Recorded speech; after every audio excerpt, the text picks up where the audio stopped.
Greetings, greetings, greetings, greetings.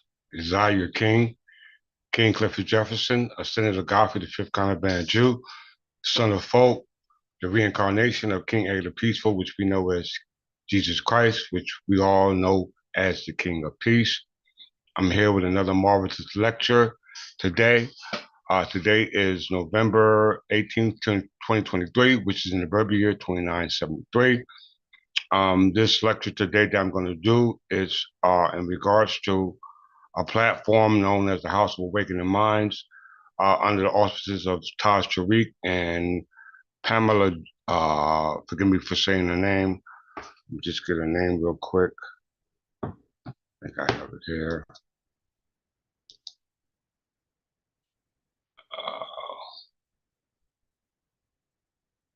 I know her first name is Pamela, if I'm not mistaken. They call her Dr. G. All right. They call her Dr. G. This is I've been marking to his last video that he just did on his platform. I find the conversation that he brought forth unsound, not backed up by any validity. I find it discriminatory as well as defamation of the character of the English people. All right. He doesn't show any receipts in regards to anything that he's speaking on behalf of his so-called understanding about the English people or those who are of Albion. Once again, so I come to bring receipts. As you can see on that platform, he brings no receipts, and he's the mouthpiece for the Moorish Americans, the Moorish American societies, and all their affiliations. So this is once and for all to quiet or what we call bring about what we call the King's peace, because it has been violated. So without further ado, I'll bring forth the evidence, and then I'll go and prove that everything he's saying is absolutely wrong. Once again, it's absolutely wrong. So without further ado, let's get started.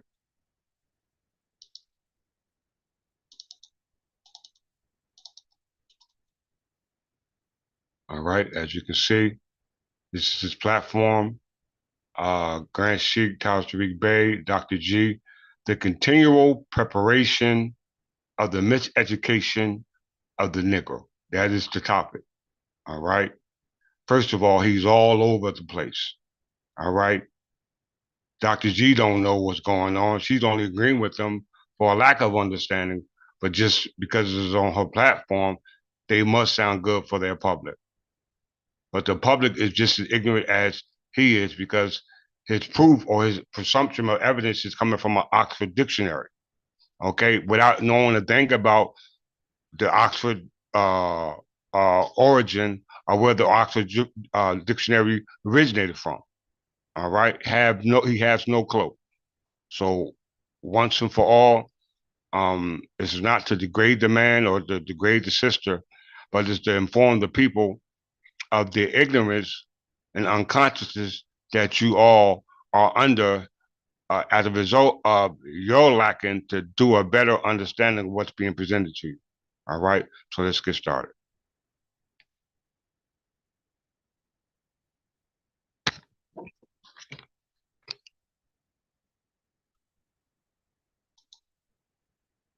It's not new. And when you, for those of you who know anything about social engineering and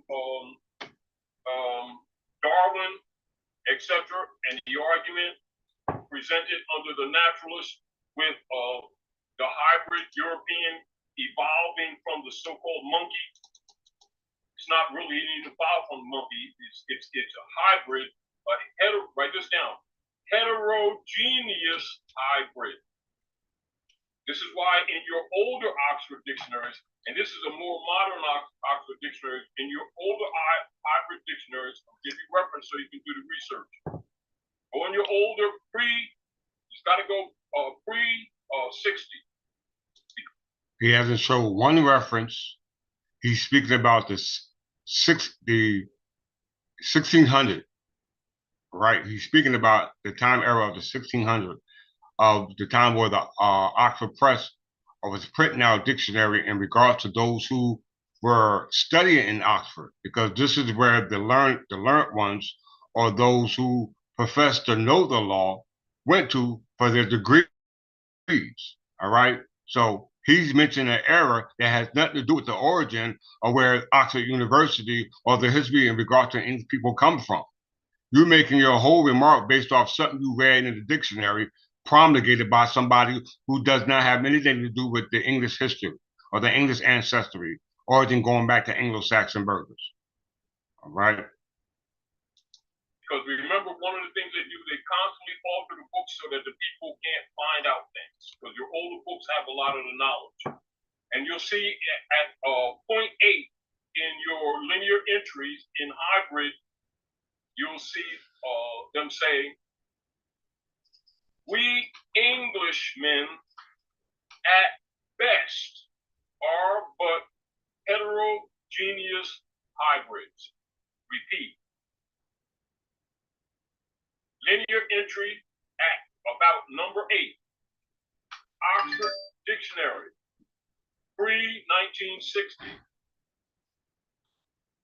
1960. At best, we Englishmen are but heterogeneous hybrids. And then, so he's speaking from a 19th century Oxford Dictionary in regards to those who wrote that dictionary based off their understanding. And they were illiterate in English history in the 19th century. All right. So he's basing this off those dictionaries that were printed in the 19th century. All right. The Oxford University goes back to the 11th century. And you'll have in parentheses troglodyte nigger. Then you go into troglodyte, and it will say caveman, Paleolith, Albion. Now, so Englishmen are cavemen, troglodytes from Albion. This is what he's saying. He has not shown one receipt. He's only reading something from a dictionary claiming to be from Oxford. I haven't seen it, nor have I read the content in regard to the definition. If it was in the definition I'm going to prove false today. All right? Because we were not cavemen, we were not troglodytes from Albion. All right? We were emperors and kings from Albion. All right? The empire of Albion. Now, the areas where they predominantly dealing with their political evolutionary operation would be Angla, for the LA, land. So Angla, land.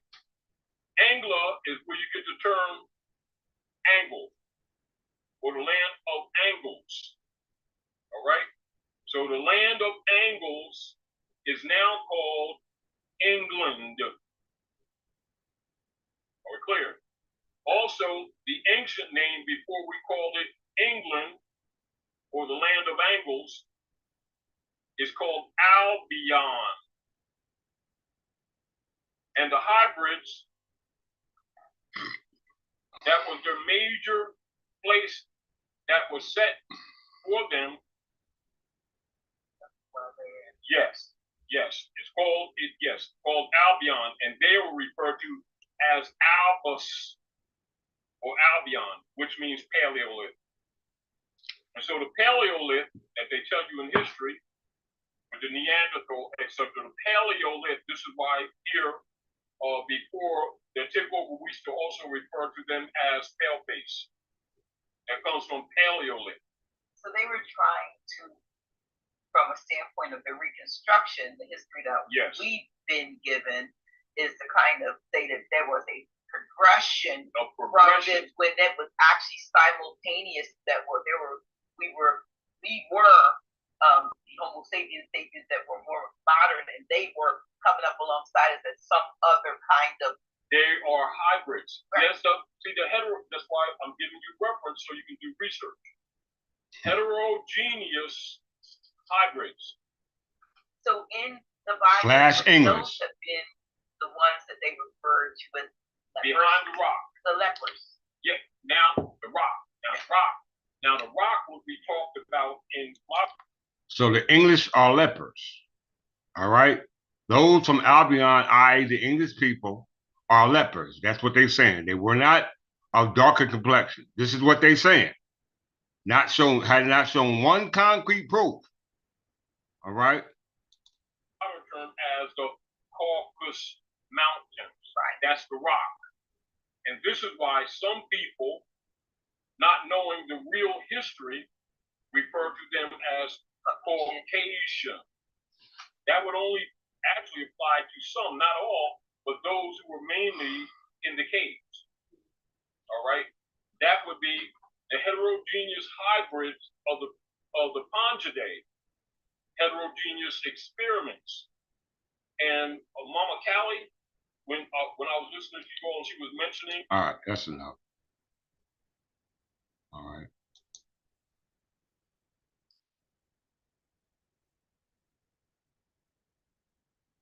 First of all, let's look at the word Albion.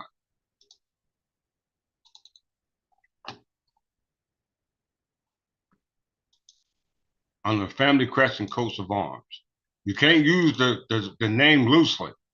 He's using it loosely to try to fit it to whatever it is, the top he's trying to associate it with. But it does not prove the tie to any so-called family in regards to the classification. Because in Ray versus Hassan, a person trying to be classified as a free white person, what didn't classify, he classified as an Asiatic. All right, as an Asiatic. And they gave tests in regards to that classification test. First, the color classification, but that has been proven by the second test, which was genetic and ethnicity. Let's pull that case up first of all before we deal with that.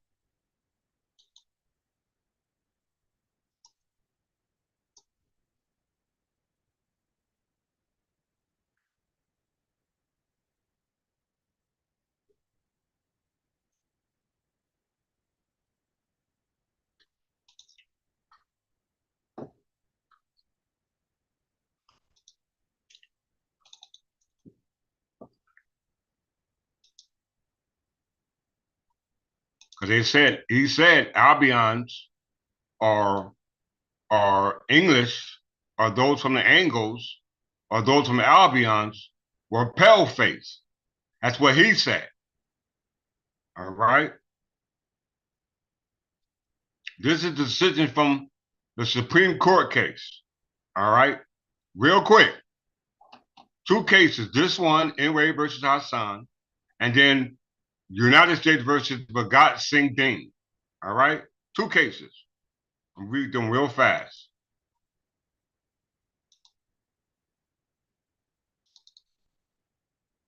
The decision of Supreme Court in United States versus Baghdad Singh, interpreting the statute in question, controlled the results here. In those cases, the court held that the statute imported a racial rather than an individual test. The actual color of the skin of a particular individual not being decisive, that the phrase white person was generally synonymous with that of the members of the Caucasian race, which he was talking about. All right? Which he was talking about. He's trying to say that the Caucasian or those from Albion or those from Angles or the Anglo-Saxons or the English people were the pale skin, i.e. the Caucasians. That's what Todd said. All right? Haven't shown one proof to validate that. But yet I'm showing here that white persons, according to the classification here in America, because he's in America in regards to the citizenship. All right? This ain't gonna say one thing about Moors. They mentioned in two cases, Hassan and Singh Deen. All right, we're going to visit two before I move on. Which was generally synonymous with that of a member of Caucasus race, as popularly understood that the scientific or ethnological classification of races was not significant in the application of that act, i.e. the Naturalization Act of 1790. All right, He used an Oxford Dictionary in the 19th century. I'm back in the 1790s. In the Dean's case, the court pointed out that the framers of the statute and employing the term white person had primarily in mind European peoples, who constituted the class from which virtually all the immigration to this country had come, who really became assimilated into our civilization, and accordingly held that the petitioner therein, a high caste Hindu, who claimed to be of a Caucasian race from a scientific classification based upon remote ancestry, was not eligible for citizenship. The court indicated the serious doubt as to whether any person of Asiatic stock could be considered a white person within the meaning of the statute, but left open for the further determination the question of whether some Asiatics might be so closely related to European as to the eligibility of citizenship. Let's get to the meat.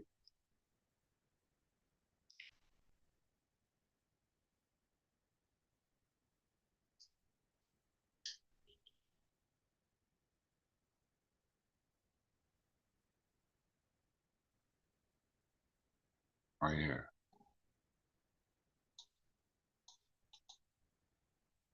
Now, if y'all continue to listen to House of Awakening Minds after this lesson, then you deserve what you get. All right? You deserve what you get.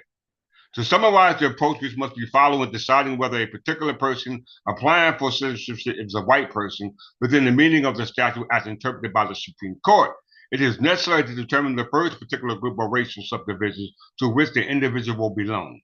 And practical effects. Proof of this fact is a matter of genealogy.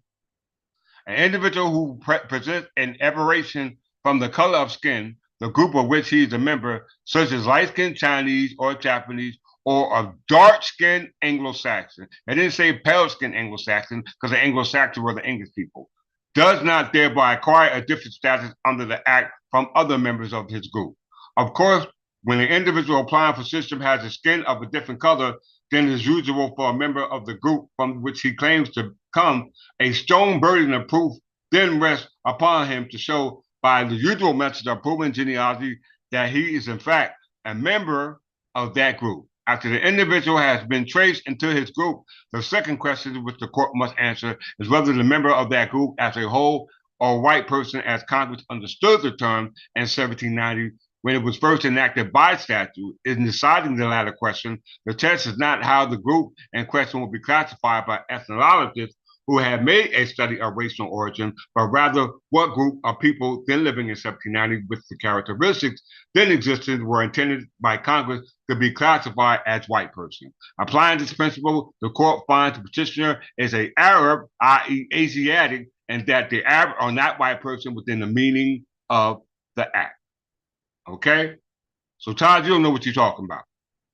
All right, the Anglo-Saxons clearly here, based off the complexion of their skin, which was referenced in the Supreme Court case, are dark-skinned Anglo-Saxons.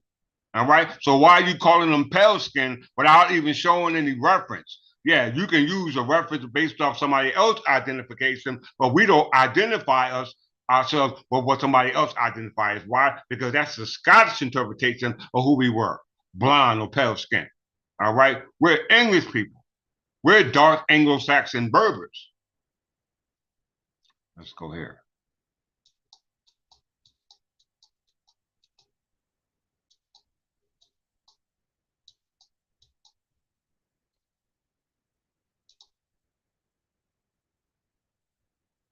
Here we go, right here.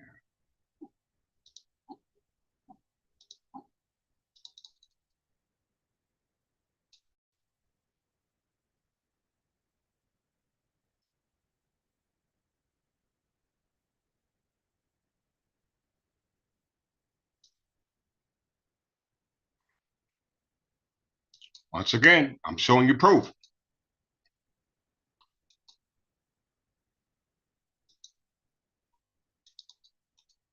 Hence, it seems to require a strong mental effect, dealing with the same issue in regards to being classified under the statutory characteristics of how they were identified at the founding of that Congress.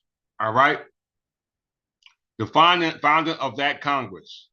Yes, the Senate and the House of Representatives. All right? On the federal level, We're not even talking about on the state level, which the federal level got their authority from, because it tells you under the Article of Confederation, the sovereignty that the states have is only the sovereignty that was surrendered, that was reserved for the crown, which is with king and parliament. All right, I explained that in my last lesson. I just did previous to this one. I'm going to go through it again for all those who are incompetent. Hence, it seems to require a strong mental effort to sweep into a single category, however elastic, so many different peoples. We know Americans are made of so many ethnicities, but it's not based upon your genealogy or ethnicity test. It's based off your oath of allegiance to their classification as a naturalized citizen, contrast to them as nationals, because they make up how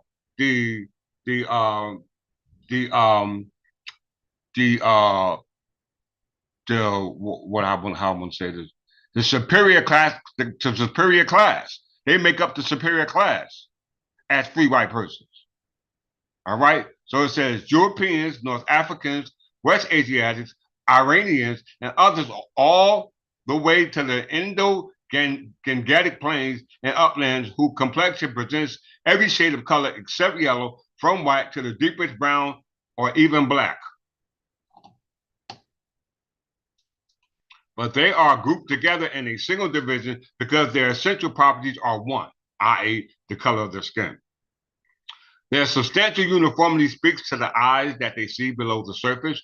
We recognize a common racial stamp in the facial expression, the structure of the hair, partly also the body proportion, and all which points they agree more with each other than with the other main divisions. Even in the case of certain black or very dark races, such as the Bejas, Somali, or a few other Eastern Hamitic, i.e. Libyans, or which were Berbers, we are reminded instinctively more of Europeans or Berbers.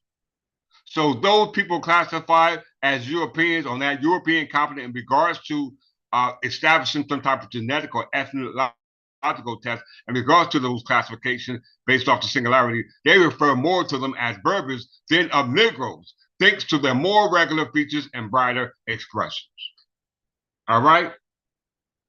And both cases are used in regards to distinguishing those who have a genetic ethnical origin than those versus the color of skin, which is Todd is dealing with, but doesn't have the right color of skin in regards to the people here referencing, i.e. the Anglo-Saxon Berbers. All right? I.e. the English people, i.e. the people of Albion. So get your facts right. All right? Let's deal with this Albion, first of all.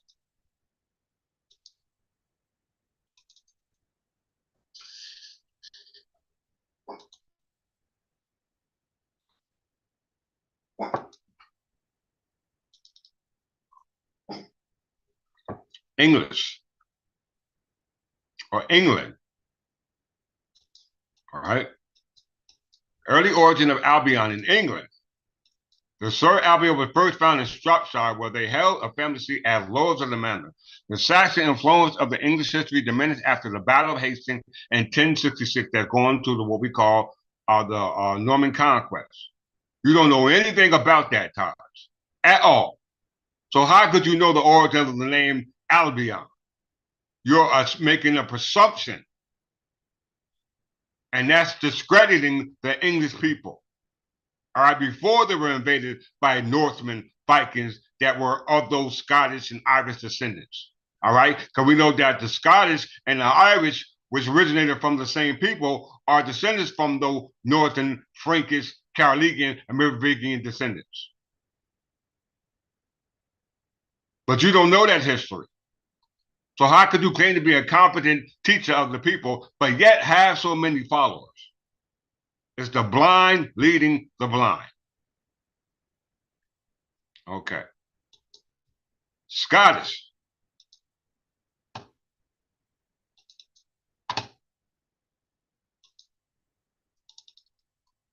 Different family crests.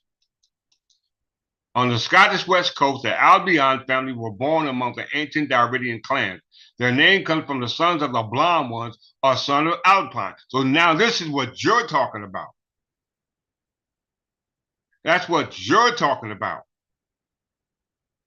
We're now talking about that.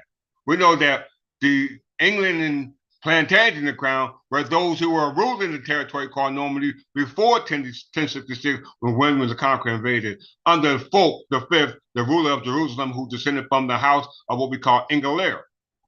All right, let me pull that up for you.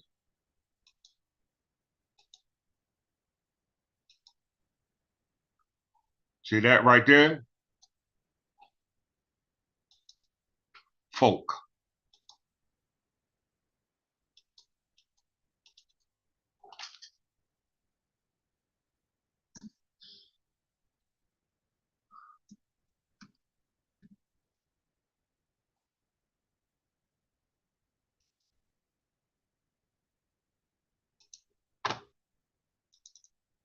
You don't know a thing about nobility.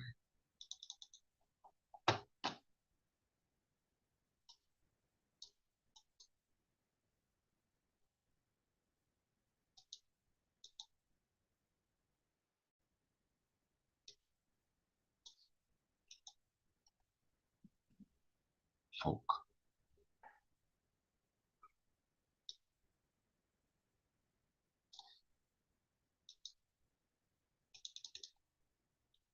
Everybody see that? Folk. England origin, fleur de lis. All right. Italian,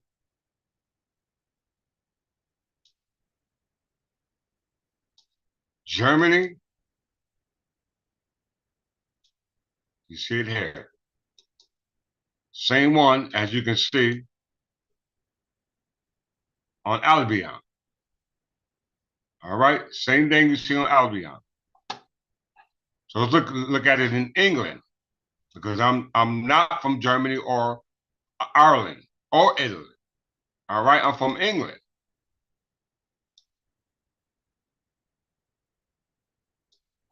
The name folk reached England in a great wave of migration from the Norman conquest of 1066.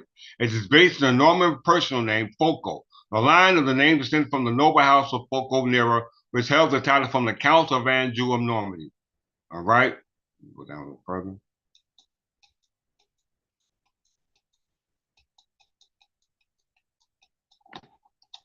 All right, we know that goes back to the Plantagenet crown. All right, so let me move forward.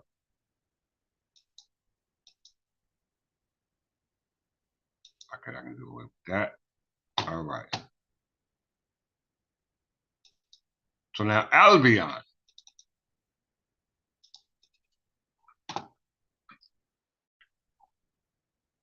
Everybody take your time, pull that up.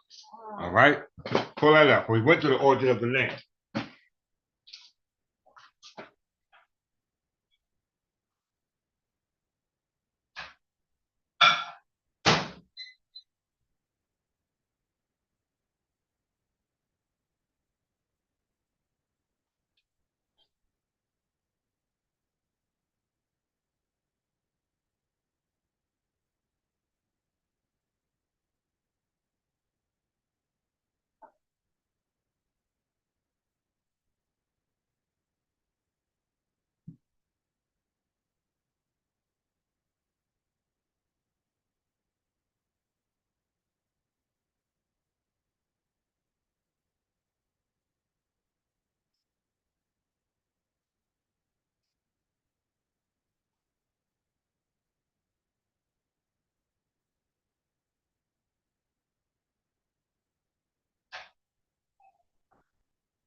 I'm back.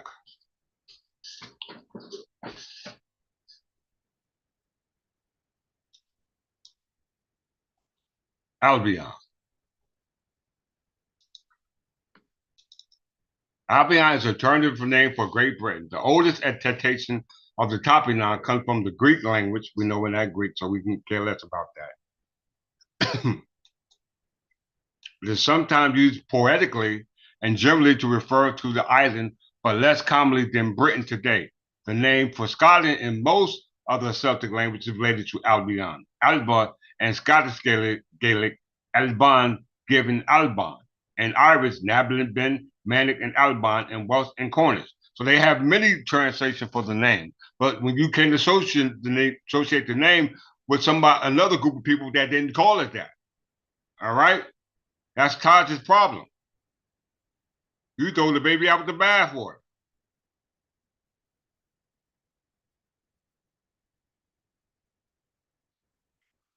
Let's go to the attestation of the name.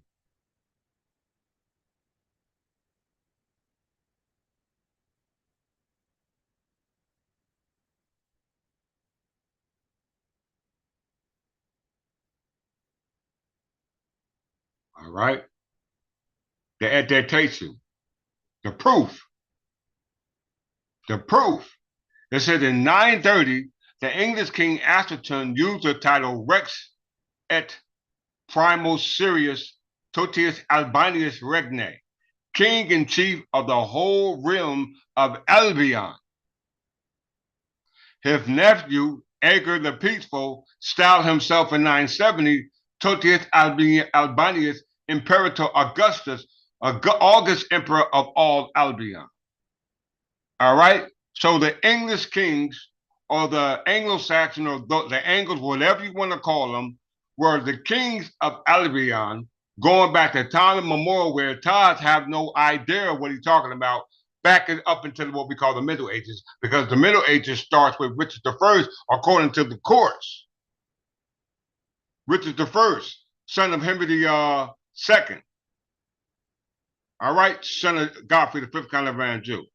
They were all kin to King Edgar the Peaceful, all right, who was the descendant of Æthelstan, all right? And as we see, they say that in Ray versus Hassan, that the Anglo-Saxons were of darker complexion. So what does this person have?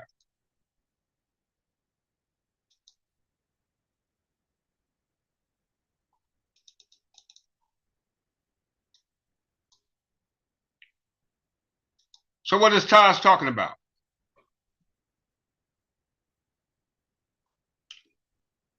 What is Taj talking about? He doesn't have a clue what he's talking about. Look at the complexion, the characteristics. That doesn't denote to his genealogy or ethnicity. That's based off the characteristics of him associated with the group. But the proof comes in the genetics and ethnicity test. All right? You must be an Aslan. You must be a noble family. He did say all the kingdoms started with A. Ain't no spare. Y'all better pay attention to what I'm telling you. All right? So in 930, the name Albion is associated with Æthelstan, where clearly shows that this brother is dark-skinned in complexion. Okay? 2 court cases to refer to him. One, they were dark-skinned Anglo-Saxon Berbers, and in the next case, they were European dark Anglo-Saxons, and in the next case, they were European Berbers in regards to dark-skinned, i.e., contrast to the dark-skinned referring to Negroes.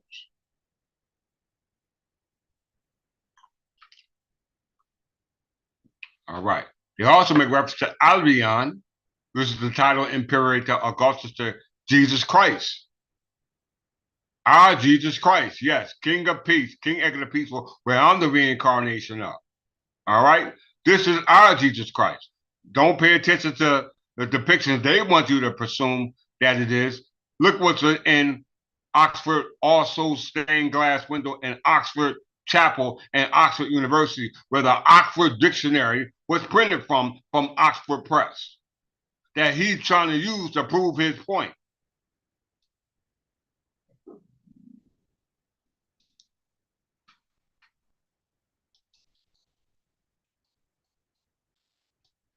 Look at that, king. I like this picture better.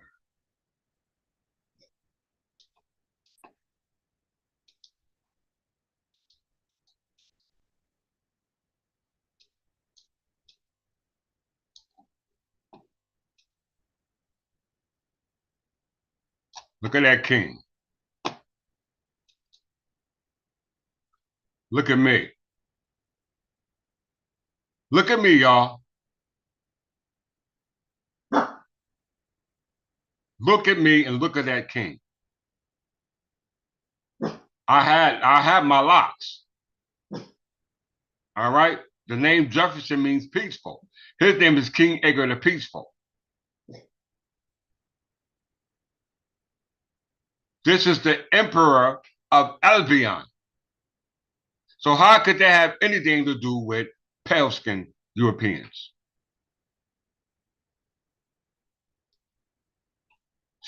I don't understand.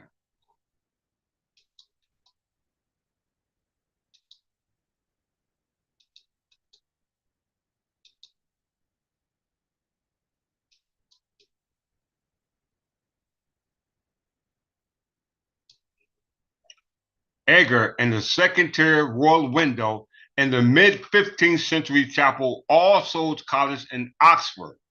The stained glass is the original part from Edgar's head, which was replaced with one made by Clayton Bell in the 1880s. So where did they get that picture from to look like him in All Souls College when All Souls College was built in the 11th century? Where did they get it?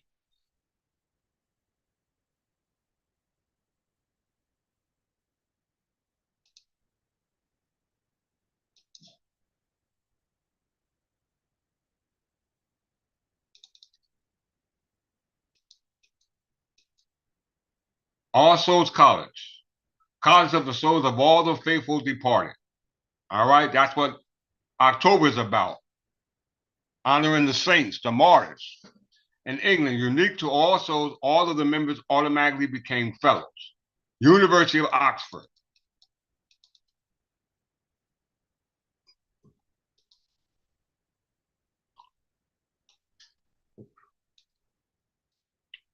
Why my screen freeze? All right.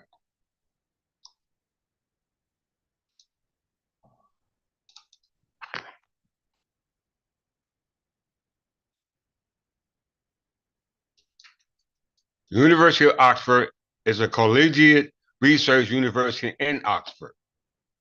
There's evidence of teaching as early as 1096. Did y'all hear that?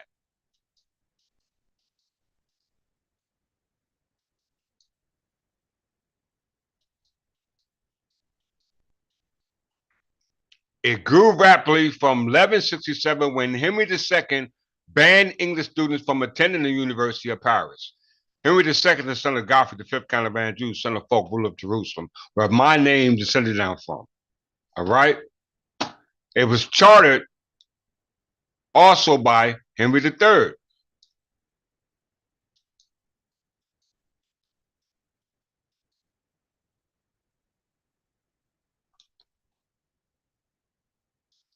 The head of the university had the title of chancellor from at least 1201, and the masters were recognized as universities or corporations in 1231. The university was granted a royal charter in 1248 during the reign of Henry III. All right, these are facts. So why are you trying to associate the English people, the founders of the stories going back to time immemorial, which are the records for our preservation of our illustrious history, all right, as English Anglo-Saxon Berbers. All right, English Anglo-Saxon Berbers. All right. Let's get there. Now that I cleared that up,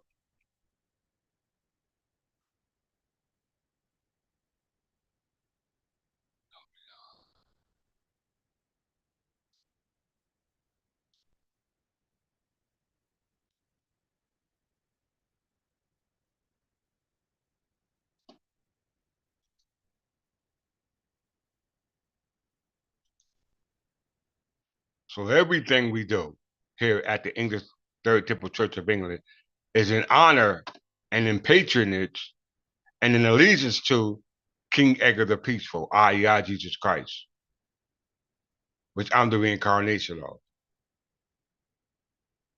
Yes, sir. I am the reincarnation of King Edgar the Peaceful, God on earth. All right? He was the Son of God, the Spirit of God, the image of God. All right, let's start rocking. Let's rock. All right, so we left off at my past lecture talking about the microscopic look at the Articles of Confederation. We're going to go through that again real briefly before I move forward with the microscopic look at the New Jersey legislation, Legislative Council. All right. We already took a microscopic look at the federal government and their legislative council, which we know is not a legislative council, it's just a council, right? Which is a committee who makes what we call positive law, all right? Not natural law. They make positive law. Positive law is contrast to natural law, all right? King and Parliament.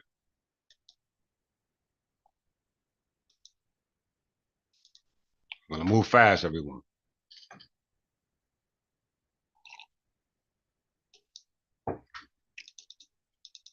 The King and Parliament, sometimes referred neutrally as the Crown in Parliament, is the technical term of a constitutional law in the Commonwealth realm that refers to the Crown. The Crown is the corporation soul. The corporation soul is in charge of all Crown land, which is entail, which means it's inheritable, which remains in what we call fee and entail. All right? Contrast what we call fee and simple. All right? It says that in the legislative role, acting with the active consent of the Parliament, being but that is bicameral, having a lower house and upper house, bills passed by the House are sent to the sovereign or the governor general, lieutenant governor, or governor as his representative. Says nothing about presidents, vice presidents, speakers of the House, secretary of states. Nothing at all whatsoever. All right? That's United States talk. All right? King and Parliament is the fusion of government, of the executive and the legislative branch. Because we know under the King's Parliament, he had his own King's Bench. All right? It had his own King's Bench. We're talking about both of them today.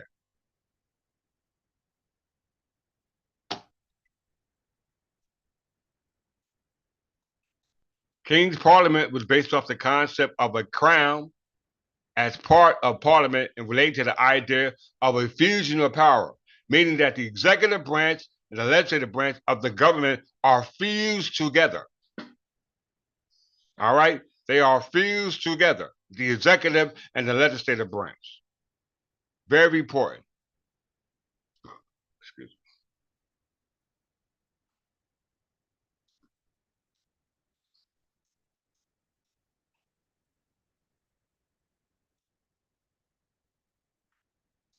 Under the Articles of Confederation,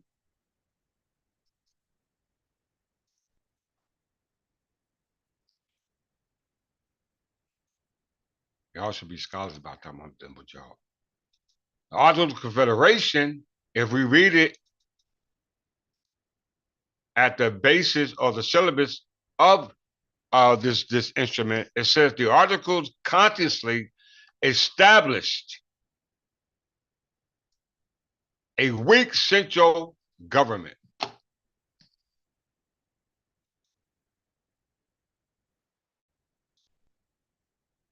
Sorry about that.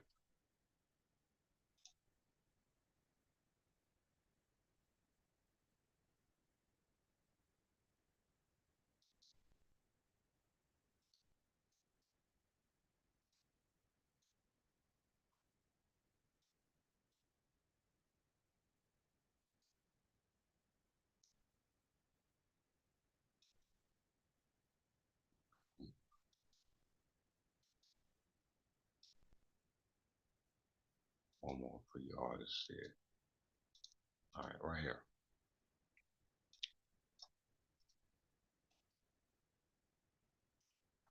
The Articles consciously established a weak central government, affording it only the powers the former colonies had recognized as belonging to King and Parliament. The same King and Parliament you read in the point I just referenced a second ago. The document provided clearly written rules of how the States League of Friendship, known as Perpetual Union, would be organized.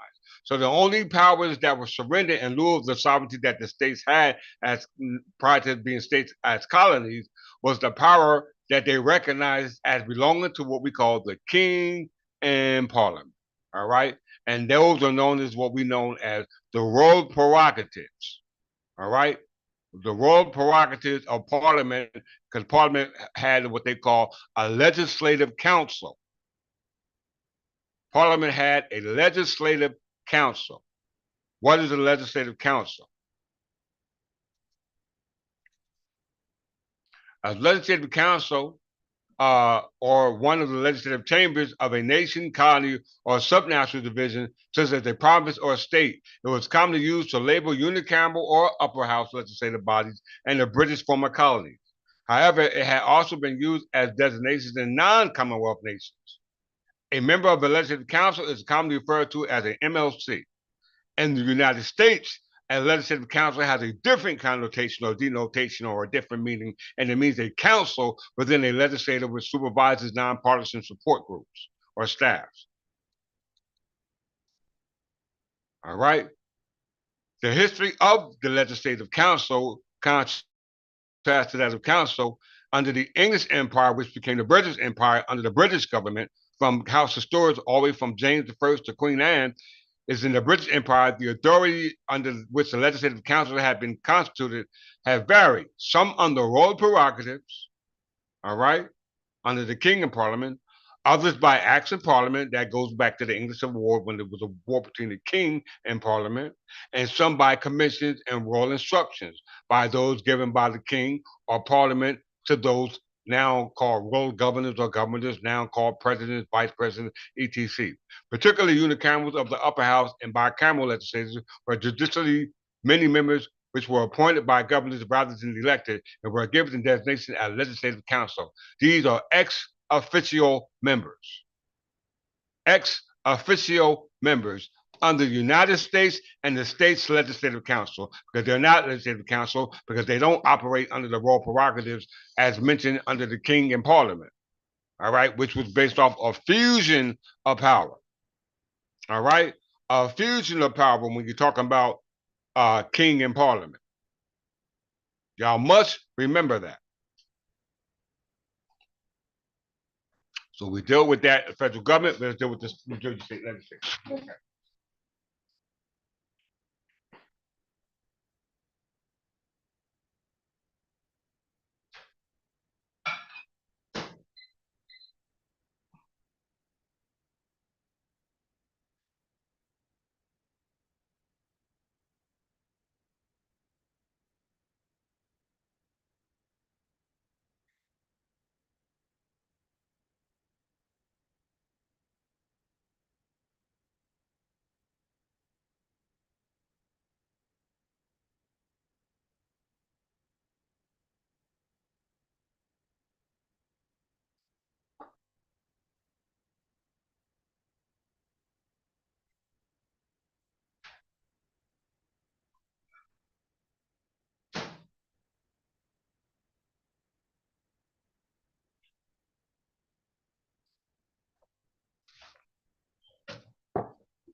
All right.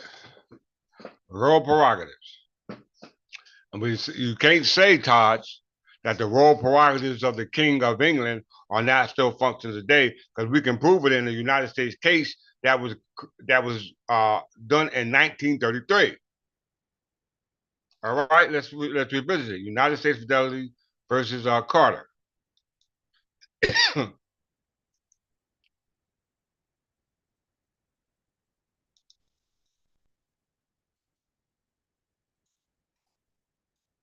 Those who reviewed yesterday lecture that I did, give you a chance to remind you or refresh your understanding about that lecture. All right. This case was September 21st, 1933.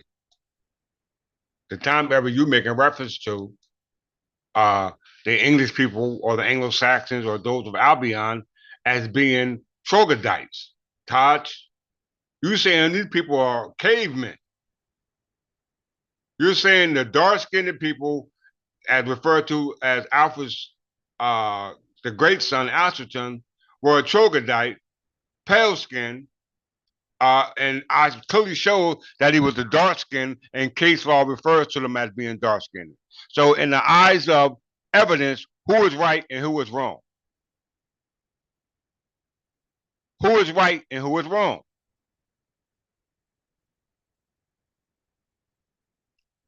Supreme Court case.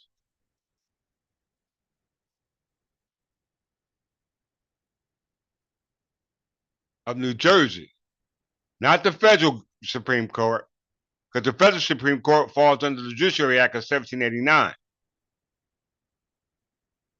Right? And their Supreme Court is not the true Supreme Court because it doesn't deal with the powers of the King's bench or the King's orchestrated by the King's government, i.e. King and Parliament. All right? Is the King and Parliament is the executive legislative department fused. And the King's bench, whether it be courts of common pleas, courts of exchequer, courts of chancery, i.e. dealing with equity, or any other court that deals with the King's prerogatives, are what's in question today. All right? These are what in question today. I'm bringing these questions before the district court, which are courts of limited jurisdiction.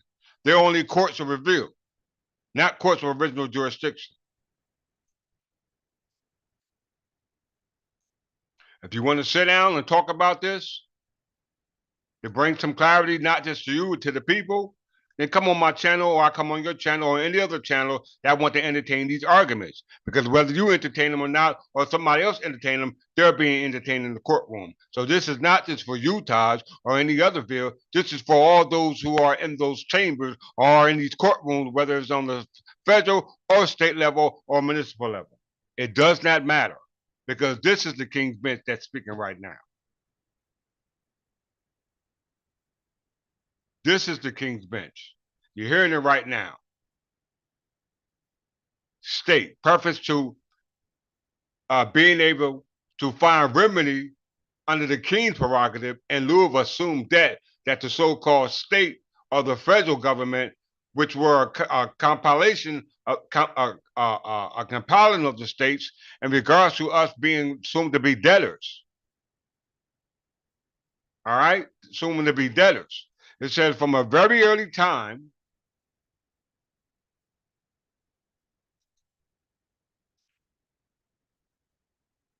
the common law of England, as verified in Smith versus Alabama, all the states adopted the common law of England and must be looked at in light of the history of those people who existed at that time where the common law originated. And the common law was said to be written by Henry II. All right?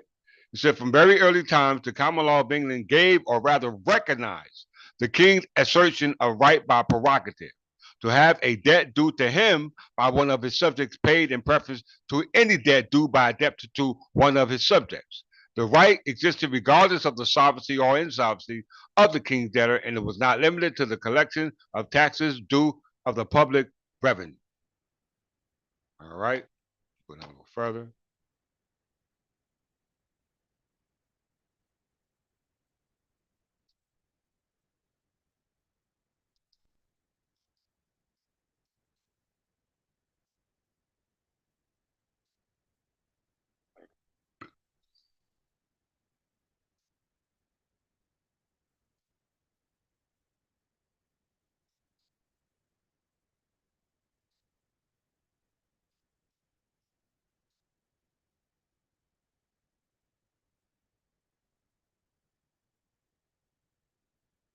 Right here.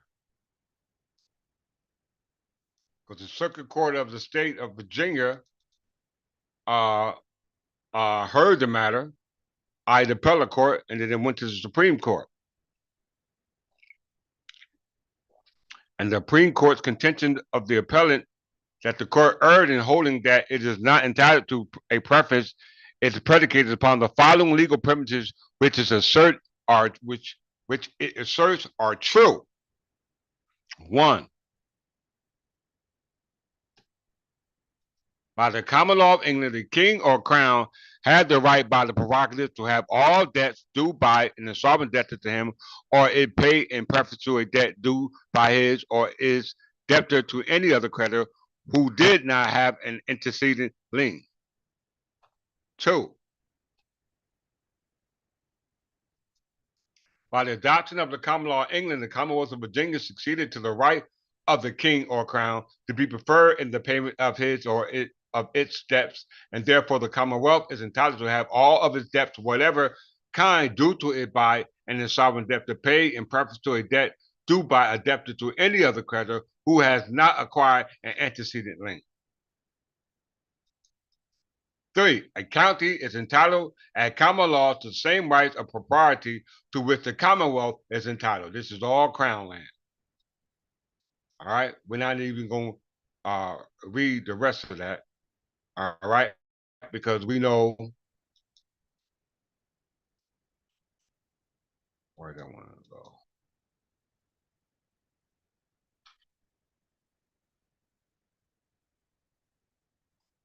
Yeah, Smith versus Alabama.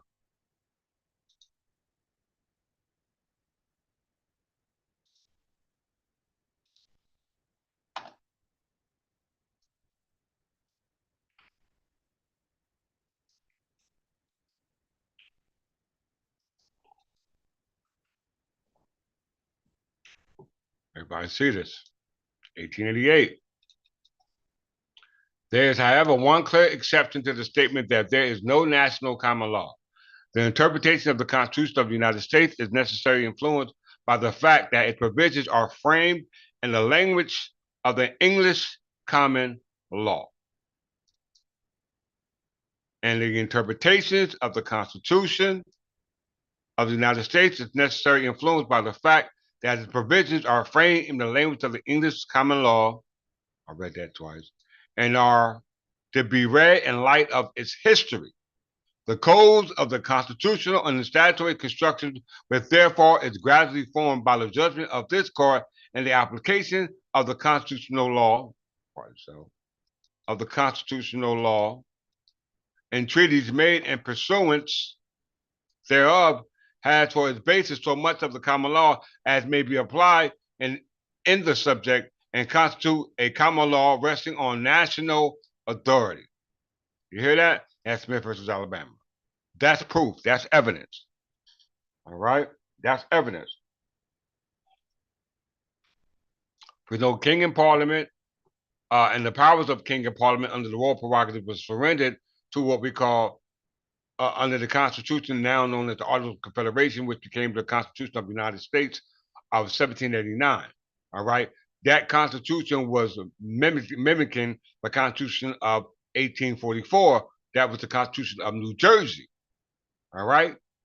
Because we know that the Constitution that originated from the United States came out of the Virginia Plan and the Jersey Plan and the Connecticut Compromise. Todd, are you teaching the people that? Are you teaching the people that? No. So why you're not referring to people here where they can be properly taught?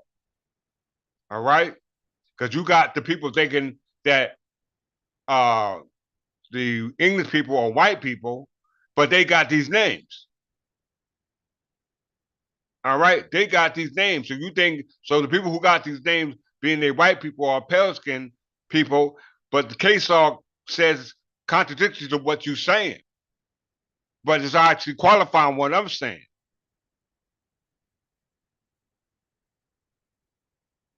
Okay. Villain versus Harris.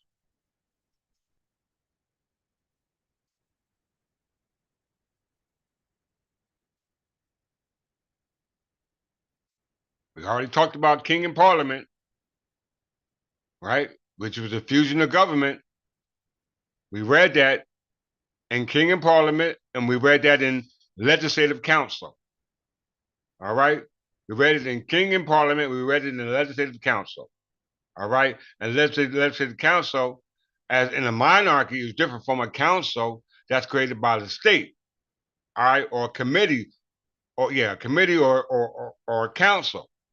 Right? Very important that we understand that. All right? Where else do I want to go?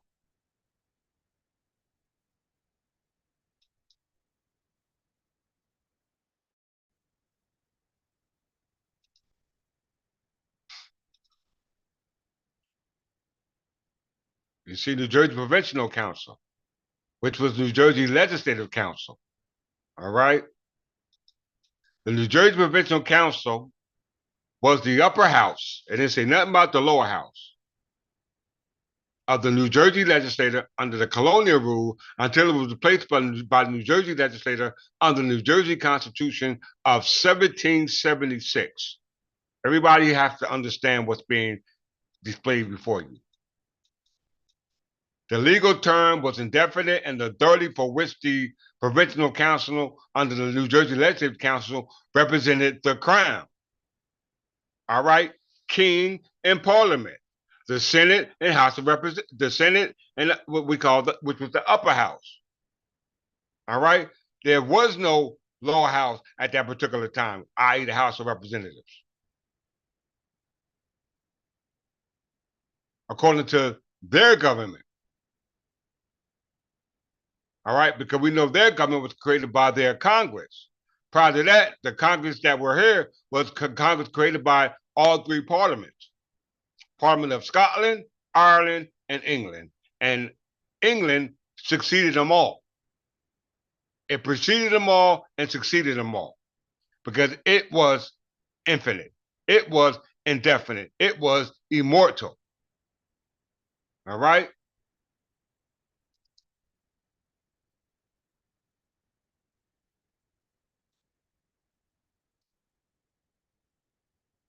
So the Provincial Council, now known as New Jersey Legislative Council, now known as New Jersey legislator, originated from the upper house, which was under the authority of the crown, a de facto crown, that I might add, but nonetheless, she was the authority was under the crown as queen in parliament, not king in parliament. The Provincial Council established in 72 upon the surrender of the charges given by Duke Charles II, the Duke of York, to the proprietors George Colorado and John Berkeley. That territory was surrendered back to the crown under the government of what we call Queen Anne, which was the crown. All right? Anne's government united the two colonies under what we call the province of Jersey. A royal colony established a new system of government under what we call royal governors. All right? Last being William Livingston. The instructions from the Queen Anne to Viscount Cornbury, the first royal governor of New Jersey, outlined a fusion of power, just like you see in what we call king and parliament. The concept is the fusion of government of the executive and the legislative department. All right? The executive and legislative department. Now, all of a sudden Queen Anne, because the King's Bench, had their own judiciary. All right. But now we're here under the new system, under Queen Anne's government.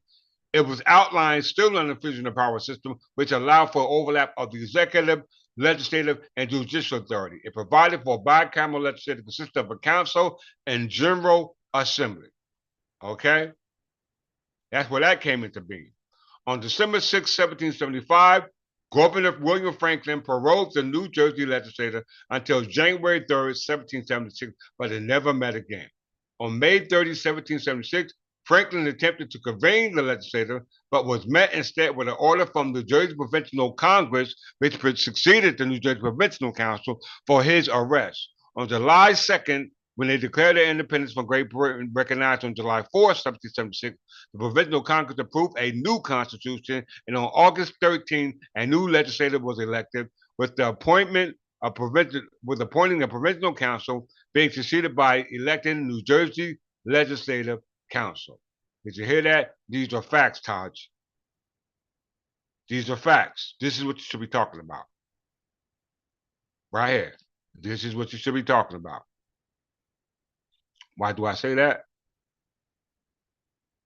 Why do I say that? Let me show you why.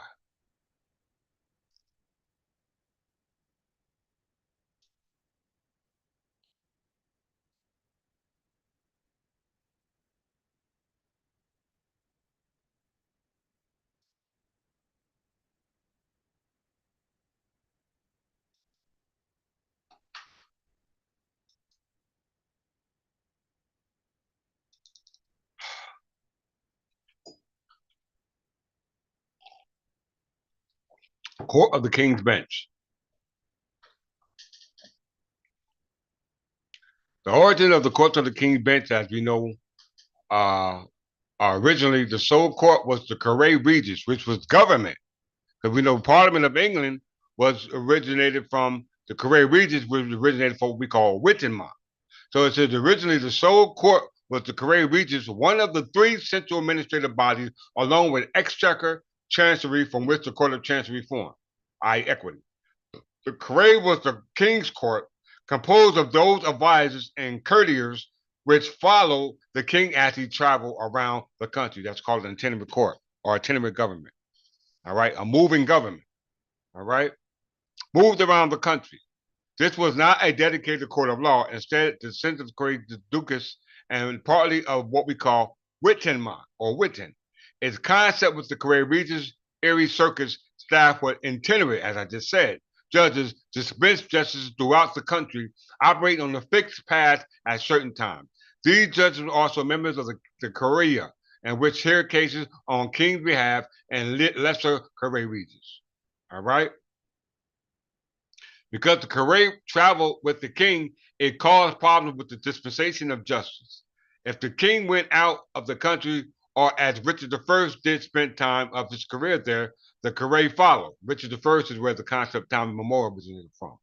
All right, time at a mind, where memory does not remember. To remedy the central bench was established with the court common pleas initially split from the exchequer of pleas, which means the king's court. This was the court of exchequer, receiving official recognition in the Magna Carta so that the common pleas could be heard in some fixed place. There were thus two common courts, the Curia, which followed the king, and the common pleas, which sat at Westminster's Hall. The Curia eventually became known as the King's Bench, with the king himself required for the court to sit. There is some controversy over whether the original fixed court was the common plea or the King's Bench. In 1178, a chronicler recorded that when Henry II, son of Godfrey, the fifth Calabrian Jew, all right, learned that the land and the men of the land were burdened by so great a number of justices, for there were 18 chose with the council of the wise men, i.e. Wittenmark or Witten, of his kingdom, 5 only 2 clerks, 3 laymen, all of his private family, and decreed that these 5 should hear all complaints of the kingdom. These are called bills, and should do right and should not depart from the king's court, but should remain there to hear the complaints of men. With this understanding that if there should come up amongst them any question which could not be brought to the conclusion by them, it should be presented to a royal hearing and determined by the king and the wiser men of the kingdom. This was originally interpreted as the foundation of the King's Bench, with the Court of Common Pleas not coming into existence until the grant of Magna Carta. Did you hear that, y'all? Taj, did you understand what's being said to you? Taj, the Hebrew Israelites, Sign Letter TV, Samasu Seti, the Canaanite Moors, the Senate, the General Assembly, your government. Who is teaching you this information like the information is being taught to you today? No one, because no one can do it, because this information was not revealed to them like it was revealed to me. All right? I didn't go to school in Oxford University. I didn't go to school in, what's the other one? Oxford and, what's the other one built by them? Oxford, it's another one. Yale, I think it's Yale. All right? Let's get on with this lesson. I'm passionate, so excuse me for the passionate expressions. All right. So we deal with the origin of the King's Bench, going back to the 10th century. All right. And we see the example that was set forth by King and Parliament, as we proved within this government, right?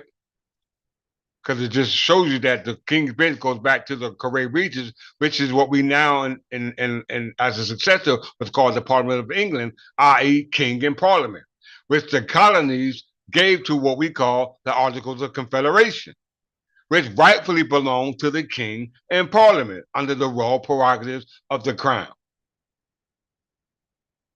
Taj, are you teaching them this? No. All right.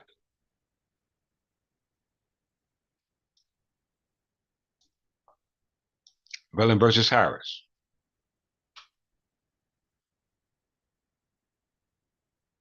1980 case, District Court of New Jersey. District Court of New Jersey. The state of New Jersey, whose boundaries coincide with those of the district, is one of the original 13 states of the Union and is a common law state. The structure of law may be looked to for the general background about prerogative writs in general and the writs of circulator in particular. All right? Writs of circulator. The New Jersey First Constitution, adopted July 2nd in 1776, terminated its status as an English colony and began its sovereign existence as a state. Article 22 of the Constitution continues the common law of England in force. All right? In force. That Constitution was replaced by the Constitution of 1844, modeled largely in structure and content on the Constitution of the United States. Did y'all hear that? By Article 10, Paragraph 1, it too continued to enforce the common law as well as the existing courts of law and equity, i.e. courts of chancery. All right? Courts of law and equity is the courts of chancery and courts of common law. So also the current Constitution of 1947, which succeeded the Constitution of 1844 and 1776, known as the Constitution of 1947, and by Article 11, Section 1, Paragraph 3, continued to enforce all existing laws prior to that.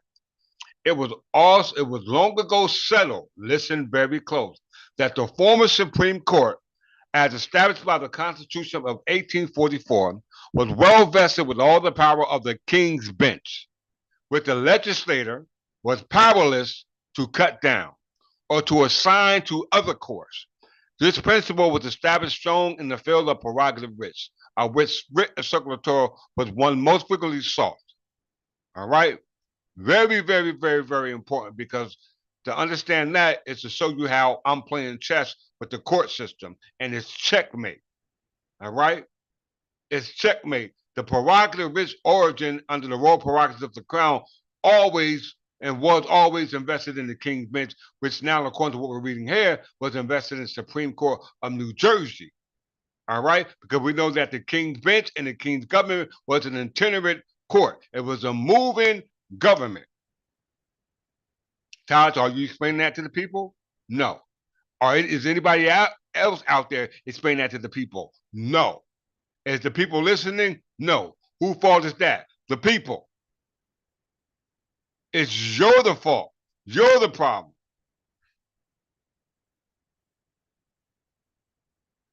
All right. So the King's Bench. We see that. So let's look since that case was from the district court, right? Let's listen to a district court judge, Edward Quentin Keesby, all right? Who's going to reiterate about the power of the King's Bench going from this present all the way back to time immemorial. All right?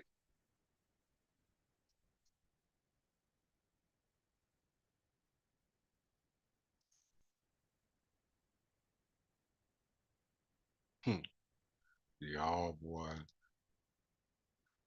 You ain't gonna be able to hide nothing from me. I don't care who you are, or what group you're part of, or what society, or what fashion.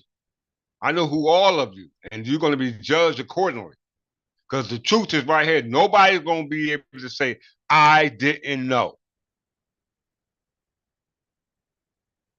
I didn't know. You're not going to be able to say that.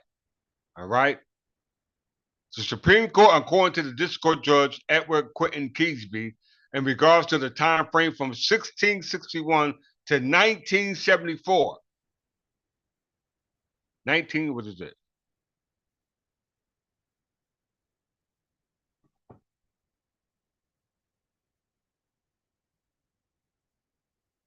Next slide, right?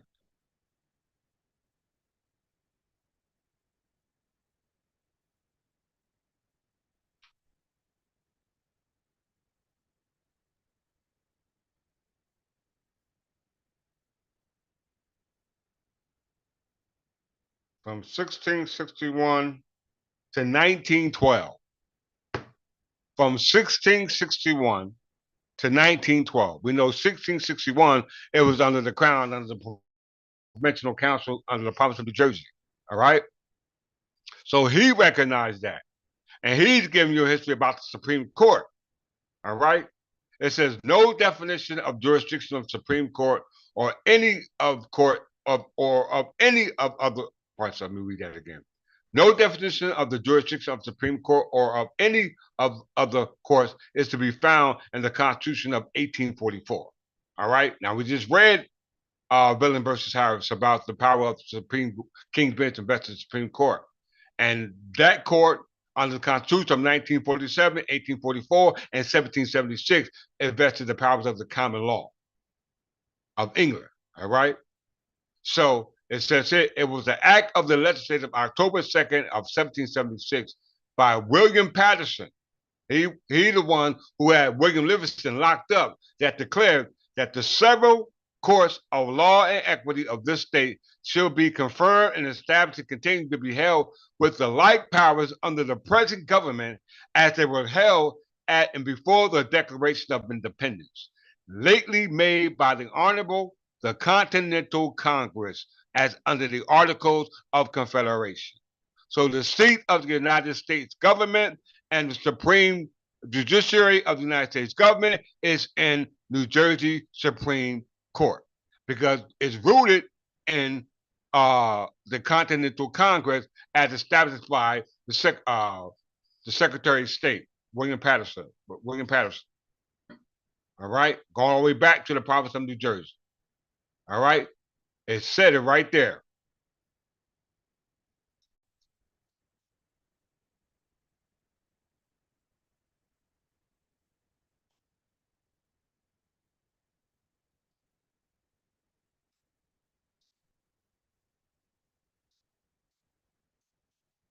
What else does he say?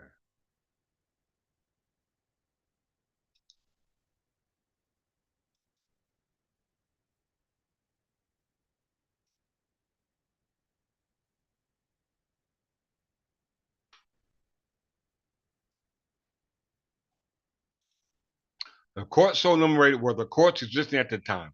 The circuit court, as a separate court distinct from the Supreme Court trying cases at the circuit, had then recently been established by the statute of 1838 by the Supreme Court since the orders of Lord Cornbury. All right, and there had been such a court under the proper tiers. The orders of Lord Cornbury and the later orders declared that there was to be held at Amboy, Burlington, alternatively a Supreme Court of Judicature, fully empowered to have cognizance of all pleas, civil, criminal, and mixed, and full and ample to all intent and purposes whatsoever, as the court of the Queen's Bench, common pleas, Queen's Bench, common pleas in exchequer within Her Majesty's Kingdom of England have or ought to have. Is y'all listening to this? It is to the history and jurisdiction of these courts, therefore, that we must look in order to determine what is the jurisdiction of the Supreme Court of New Jersey. Did you hear that? What is the origin and jurisdiction of the Supreme Court of New Jersey? Y'all don't hear me.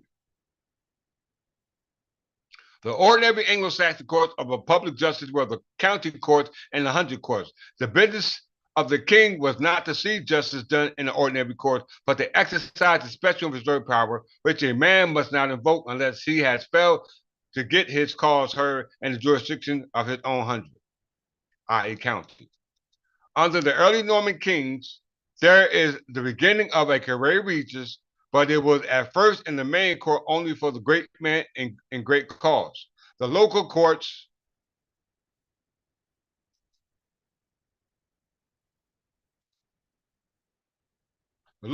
communal and signal were the ordinary tribunals for ordinary causes. The king's justices were still extraordinary, and even in the pleas of the crown were for the most part heard by sheriffs and the sheriff. That's why in the courtroom you always see a sheriff.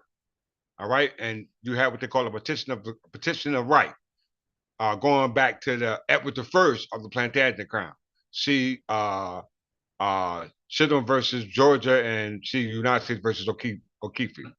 Under two Williams, the name Curray regions seem to be born only by those great assemblages that collect around the king thrice a year when he wears his crown on the great festivals of the church. Come on now. Under Henry II, something that is more like permanent tribunal, a group of justiciaries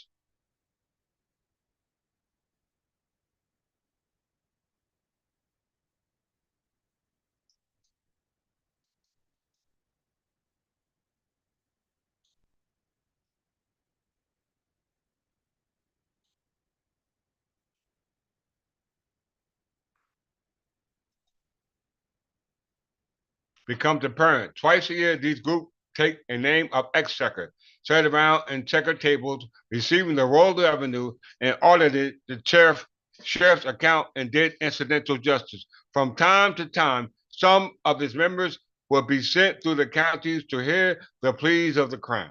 And litigants who were great men began to find it worthwhile to bring their case before the powerful tribunal.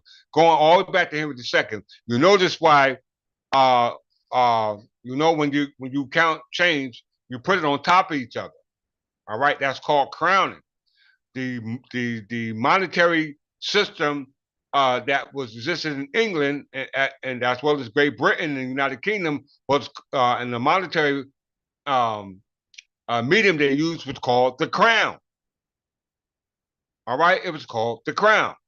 You must understand that. So you see this from the district court validated by Edward Quentin Keesby, based off the history compiled from 1661 to 1912 in regards to the power of the king and parliament as well as the king's bench, all under the same breath.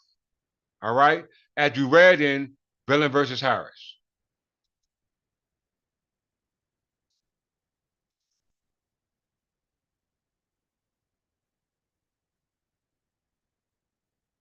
Right there.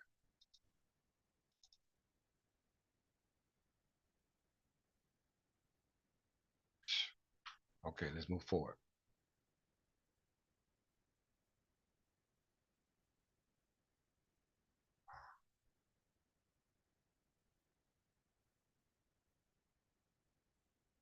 So we know in regards to prerogative writs, which was mentioned in Villain versus Harris, they specifically spoke of a writ of circulator right here in particular. All right. Informally, it's called a petition for certification. All right. It's called a petition for certification.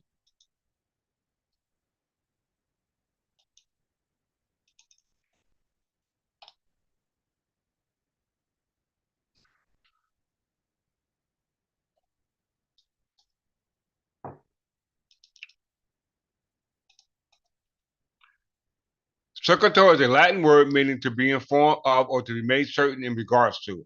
It is also the name given to certain appellate proceedings for re-examination of actions of trial court or inferior court or inferior appeals court. The U.S. Supreme Court still uses the term circulator in context of appeals. Petition for a writ of circulator informally is called a cert petition. Certification petition or petition certification, a document which a losing party files with the Supreme Court, asks the Supreme Court to reveal the decisions of a lower court, i.e. appellate court, or i.e. circuit court. It includes a list of parties, a statement of the facts of the case, the legal question presented for review, and an argument as to why the court should grant the writ. Okay? Very important to understand that. Right? And we understand that one of the preferable writs that are reserved as the royal prerogative of the king in lieu of review by the king and his parliament by way of what we call the king's bench on any issue, whether it's common pleas, exchequer, or chancery, i.e. equity, is heard by the chancellor or those are put in place by the chancellor, i.e. the king's chancellor. All right, which is now called king's governor, ex officio. All right, ex officio. All right, and some of the writs that are designed are writ of quomodo, writ of mandamus, writ of habeas corpus, writ of circulator, writ of prohibition, and there's some others out there as well. All right. But the most common ones are the ones just mentioned, and in particularly the writ of circulator, because this is what was used to question the United States Supreme Court, which was invested with the power of the King's Bench. All right, as we read in Villain versus Harris, the New Jersey Supreme Court. I haven't gotten to the United States Supreme Court because in the Villain versus Harris, they pretty much model after the 1844 Constitution of New Jersey. So it would be stupid to go to the Supreme Court, United States Supreme Court, which eventually I would go to because the power of the state Supreme Court, i.e. New Jersey Supreme Court, has abandoned ship as a result of the king knowing where his power lies. How? Let's go through it.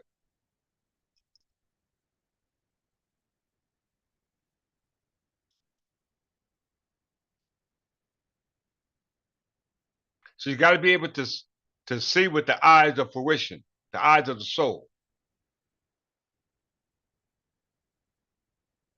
We know a petition for certification is a writ of circulator. All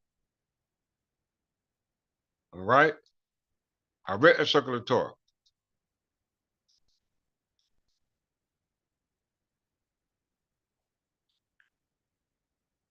This complaint was filed by King Clifford Jefferson. All right? Everybody see that?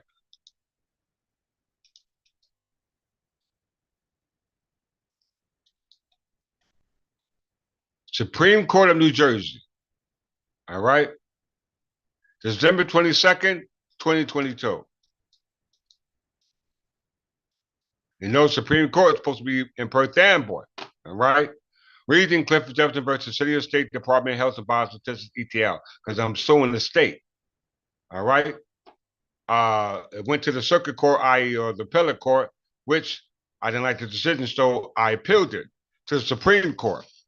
And when I appealed it in lieu of a petition for certification, I writ of circulator, which they styled it informally as a petition for certification, I also sent prerogative writs of mandamus quo warranto as the king, Clifford Jefferson. All right. In regards to what we just read in Billen versus Harris, because that's the case that I used to present this argument and lieu of the prerogative writ mandamus quo warranto. All right. Now, as a result of them reading that case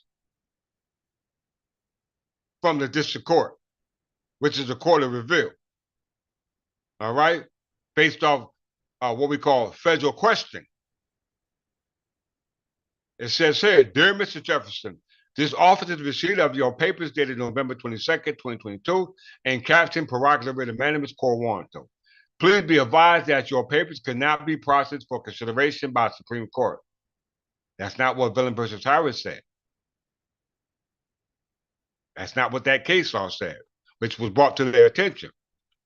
Supreme Court does not exercise their original jurisdiction now over applications for prerogative writs. All of a sudden, you don't. Prerogative writs, which include writs of mandamus, were superseded by Article 6, Section 5, Paragraph 4 of the New Jersey Constitution of the ratification of 1947. Just because they ratified the Constitution of 1947, it said that the common law of England still continued from that of 1844 and that of 1776, which was stated in Billen versus Harris. All right, which the district court ruled on. This is why the district court is at a standstill right now, which this case is being removed for federal question. Right now, the docket is shut down. I haven't received nothing from the court as a result of this removal, based off the federal question, because the Supreme Court of New Jersey has failed to act upon the power that was granted to them by the King's Bench, as established by the Constitution of 1947, Article 6, Section 4, Paragraph 4.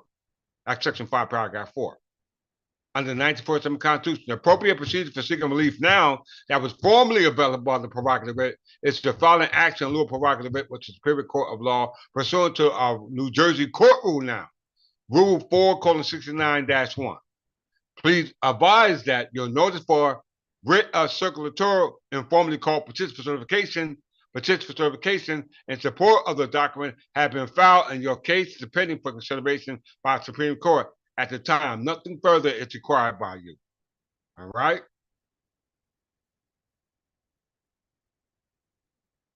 Let's move forward down.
Okay, here we go. So we just read this letter right here.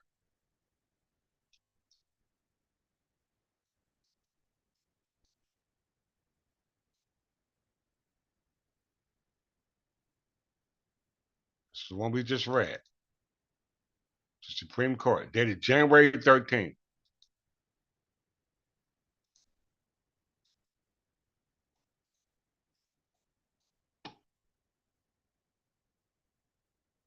Let's move up. That's Exhibit 5.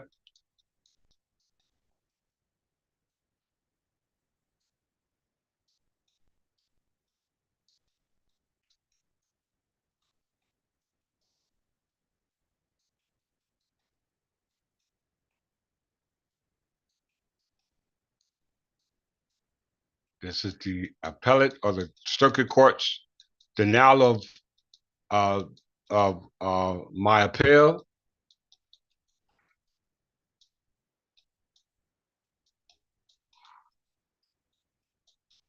Which was the reason for the petition. As you see here, Superior Court, New Jersey Appellate Division. All right, then go to 1.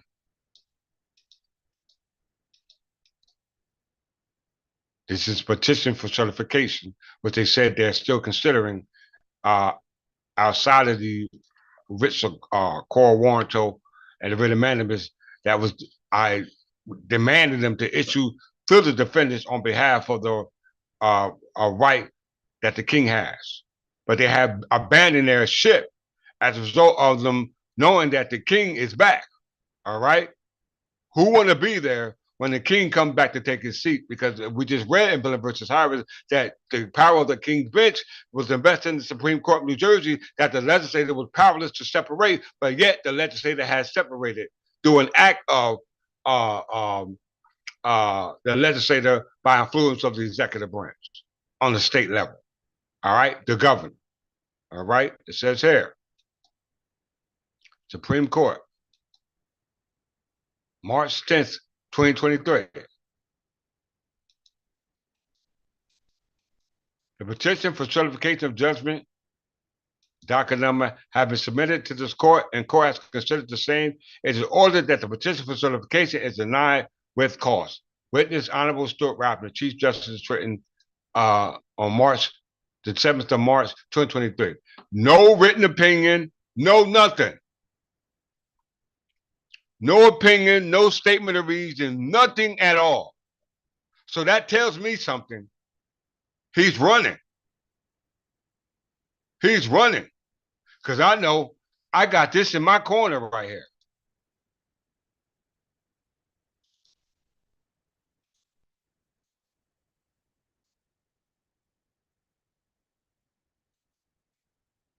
You can't run from that. You can't run from that. I filed a writ of circulator or a petition certification, and they're running from it. They're running from it. So I had to move it to the district court, federal questioning. And even if it get to the circuit court of the appellate court, or I didn't even get that far. As a result of the standstill of the district court in regards to the matters already brought before him in this matter in question. All right? Understand what's going on, y'all. Let's move forward.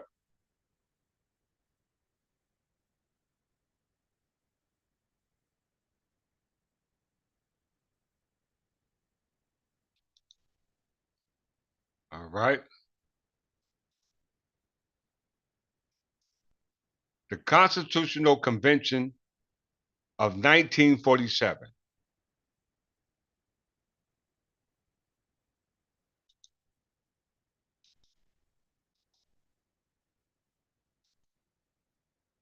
The Constitutional Convention of 1947.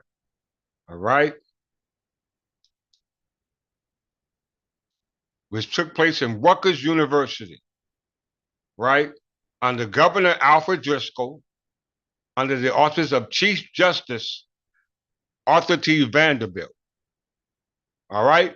The first Chief Justice under the new amending or reformation of the New Jersey judiciary under the 1947 Constitution. All right, and we just read the breakdown of the judiciary and the power of the judiciary as created under the 1947 Constitution, contradictory to what Villan versus Harris state. So let's see what uh, uh, the Chief Justice under that new construction of that Constitution, Chief Justice Vanderbilt, say about the powers of a private person initiating the royal prerogatives of the crown. What did he say?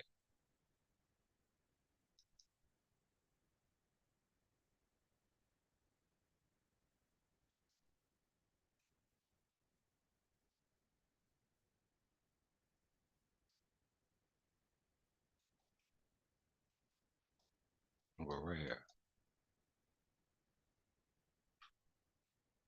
The powers of the writ of circulator.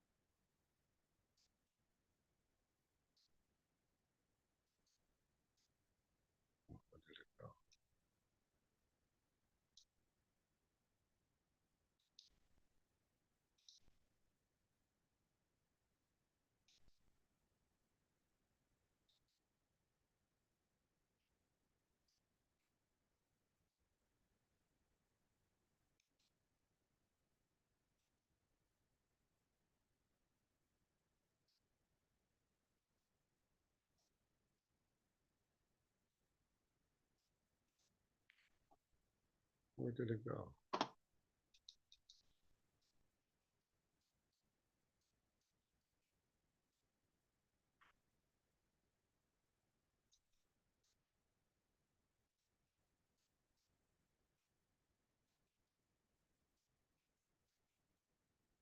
Hold on.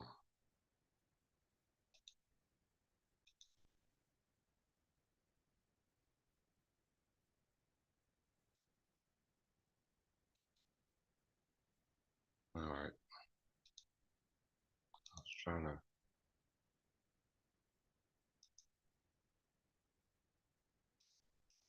make it bigger.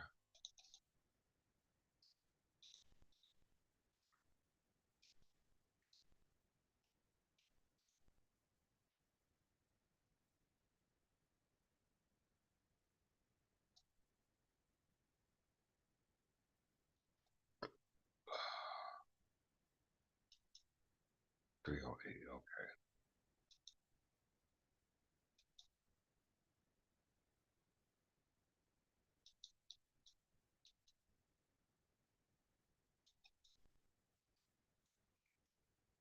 Let's see something.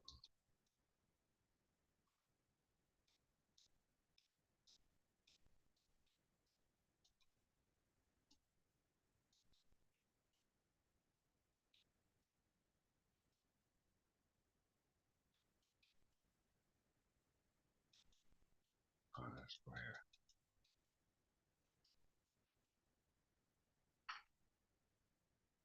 All right.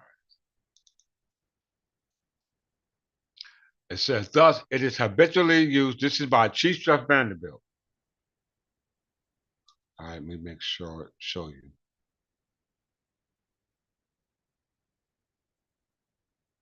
Everybody see his name. Chief Justice Vanderbilt under the 1947 Constitution.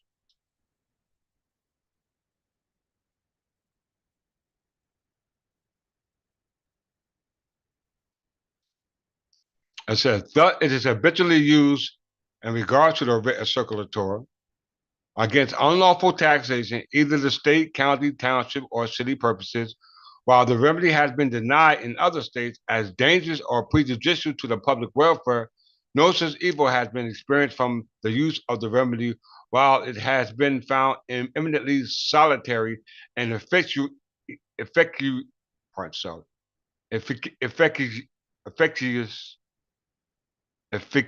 efficacious, as a protection to private rights against oppressive and illegal taxation. It is used to test the legality of elections, to test the validity of bylaws of municipal corporations, to test the validity of the classing and assessing of militias under the Militia Act, to reveal the return list of delinquents and its executions issued for the collection of fines imposed for neglect of militia duties, the laying out of roads under an act incorporating a turnpike company, the appointment and proceedings of commissioners, i.e. committees, i.e. councils, to the value land taken by corporations for their use and to appraise damages by special statutory authority, the special significance of the broad scope of the circulator in New Jersey and protecting an aggregate citizen, an aggrieved citizen from almost every form of improper official action is epitomized by Holdsworth and speaking of the prerogative writ generally. This judicial control could be applied at a suit of a private citizen. The private citizen could set in motion the different forms of procedures open to the crown, such as a writ of circulator, which is formerly called a cert petition, which was denied by the Supreme Court, i.e. the King's Bench, in lieu of the King's petition. And in addition, he could bring a civil action. This power to bring a civil action was an effective control, a safeguard of the liberties of the subject, and one of the best of all securities for the maintenance of the supremacy of the law. Did y'all hear that? All right. Echo in the same language of Villains versus Harris. Same thing echo in Villains versus Harris. All right. Let's go here. And closer. The State New Jersey Constitution Convention of 1947, under the Governor Driscoll and Rutgers University, which was under the Crown grant that was created or granted by William Livingston, the last world governor before William Patterson took an oath. All right? We must understand that. Let's go to the table of content. These are the minutes from the Constitutional Convention at Rutgers University. We're going to go here. Page 49. Page 49, page 69.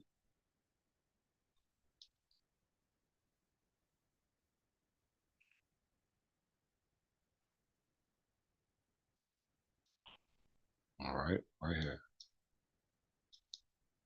So these are the minutes from Congress, the New Jersey Legislative Council, that paroled New Jersey Provincial Council that was under the authority of the Crown and speaking on matters that were reserved for the Crown on the King and Parliament. All right? It says, I'm going to address myself to the lay members of the committee, i.e. council, i.e. now the Legislative Council. Since the prerogatives are known to the bar, at least they are known to 10% of the bar, and the other 90% probably never had a case involving them. These prerogatives involve proceedings which compel public officers to act, that is, mandamus proceedings, to stop public officers from improperly acting, that is, a writ of quo warranto, and proceedings on which the actions of a governmental bodies are revealed, that is, the ordinances of municipalities, actions of tax board, review of workmen, compensation cases, review of all administrative bodies, all are revealed under what is generally known as writ of circulator, as you read in Ward versus Keenan under Chief Justice Vanderbilt. All right? He said it can be invoked by a private citizen. All right? It says, these writs are very old, very, very old. They come to us from England, and they are the writs which were granted by the king under special circumstances, i.e. war prerogatives, for special purposes, i.e. war prerogatives. The cases in which the ordinary rule of the law did not apply. And strange as it may seem, while we here in New Jersey had substantially the same practice as was in existence back in the colonial days, as far as our research shows, almost every other state in the Union and England have changed their practice and procedures so as to bring about a more modern, simple method and procedure, i.e. through this 1947 Constitution.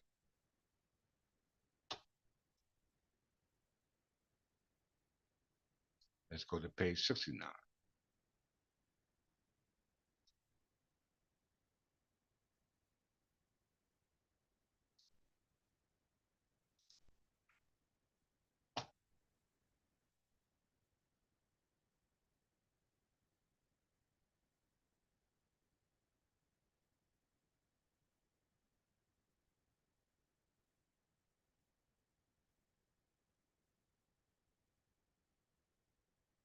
All right, they're talking about the Court of Chancery. You know, the Court of Chancery is the Court of Equity, which originated from the King's Bench.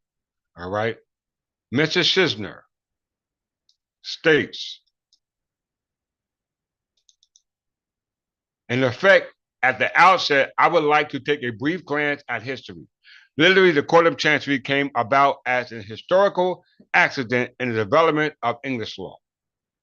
At the time, the procedure by which the law court would entertain a case was for a litigant to seek a writ from the clerk of the King of Chancery at Westminster. Did you hear that?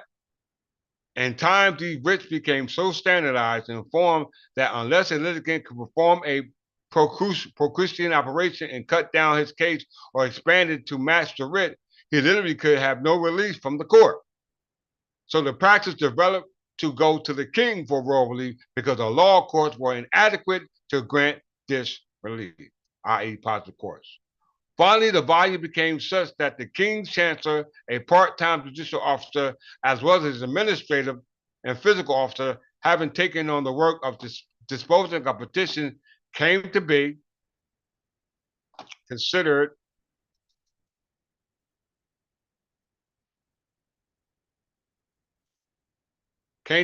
as the whole court. By the 15th century, England had a high court of chancery presided over by the chancellor, who had, in addition, the other functions I spoke of. Incidentally, it was the king's chancellor who was in charge of issuing the very writs under which the law courts functioned. It had always been a historical question why, particularly after the Act of Parliament of 1285, which directed the king's chancellor to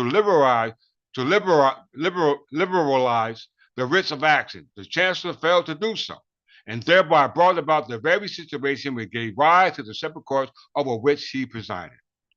There is one other feature of this development, and it is the controversy which developed between these two rival court structures, namely the Court of Chancery on the one hand and the Court of Law on the other. The contest became very bitter and occasionally bloody as well. However, in 1614, in the reign of King James I, the decision in the famous controversy between Chancellor Ellesmere and Chief Justice Coke was finally decided in favor of the Chancellor, and specifically the Chancellor's right to enjoin law was settled by the royal ordinances. Now, just about the time this conflict was being resolved in England, the American colonies had their start. As you will recall, of the ultimate 13 American colonies, only 5 had independent courts of chancery, and New Jersey was not one of the 5. The governor was chancellor ex officio, and that same duality of function was carried into the first state constitution of 1776. An independent court of chancery in the person of the chancellor was created in New Jersey for the first time from the Constitution of 1844. That is important because it is a commonplace to assume that the independent courts of chancery in New Jersey have very ancient history, and point of fact, it dates back just a little more than a century.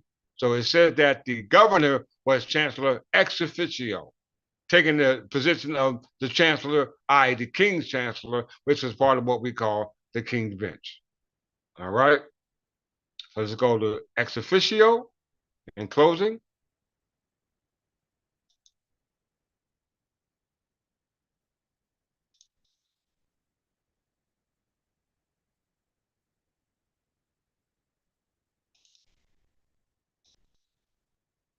The topic is ex officio member.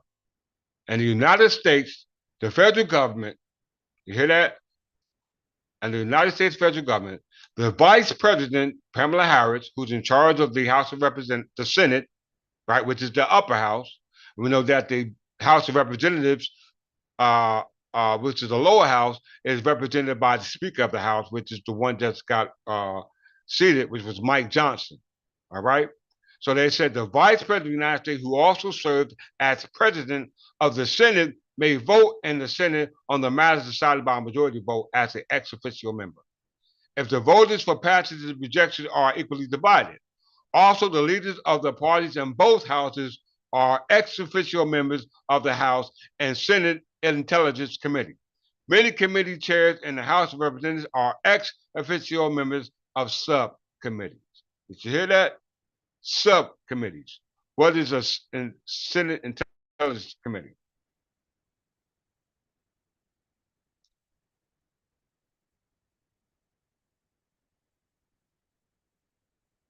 We don't need to go into that.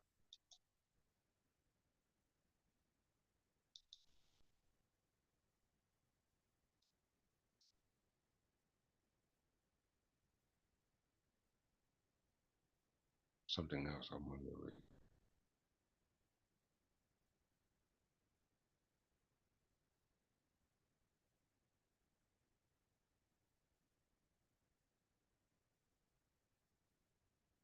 Okay, right here.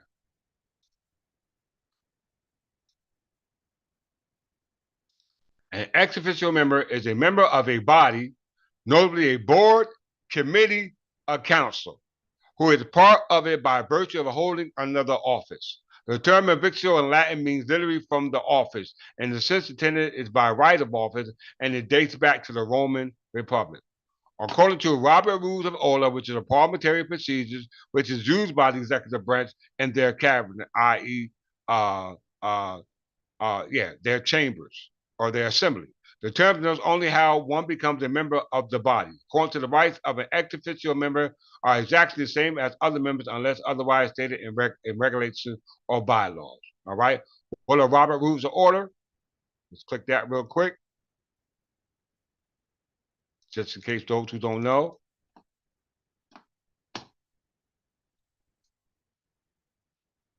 Robert Rules of Orders, often simply referred to as Robert Rules, is a manual of parliamentary procedures. Did you hear that?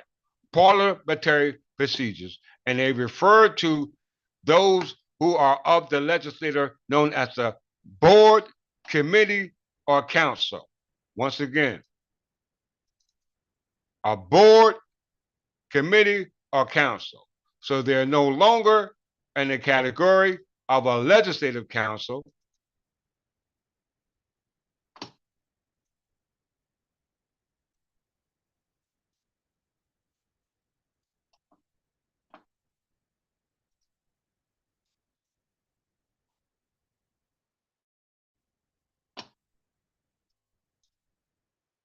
Sorry.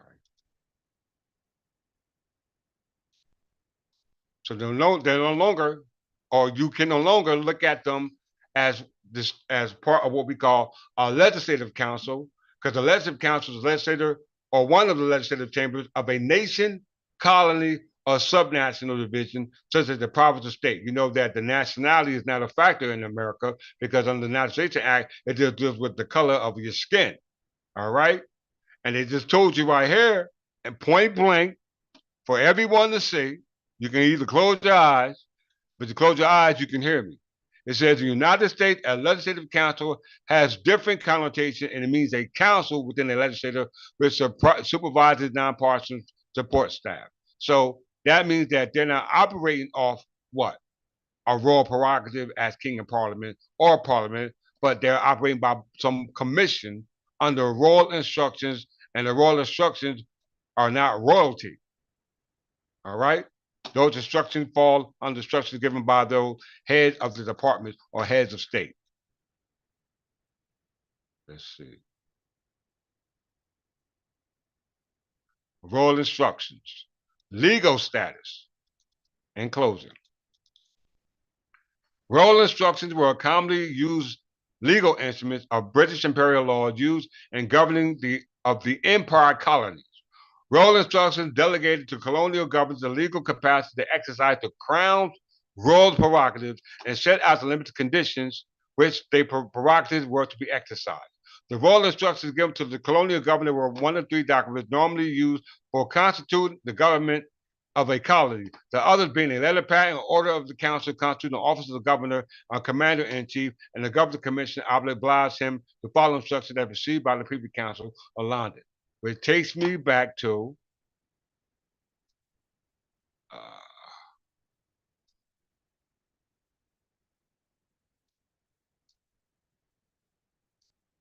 legislative council.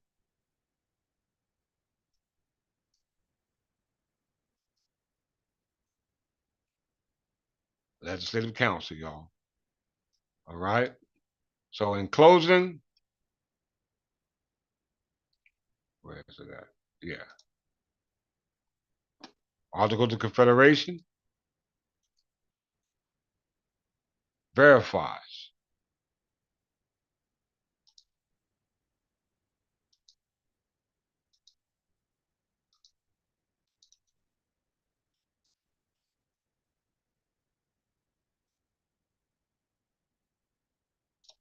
that the Articles consciously established a weak central government, affording only those powers that the former colonies had recognized as belonging to king and parliament, i.e., the king's royal regalia.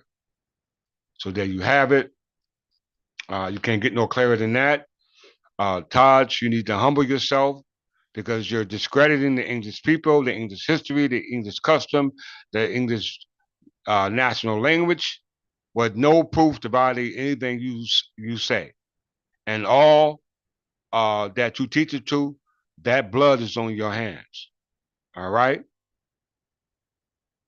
You can be sued in the court of law for defamation of characters of the English people. All right? Which are clearly dark Anglo-Saxon Berbers. All right? Not pale skin. If this is what you're saying they are, then please show some proof. And that's to be talking from a platform. All right? And with that, in the name of, let me show them again.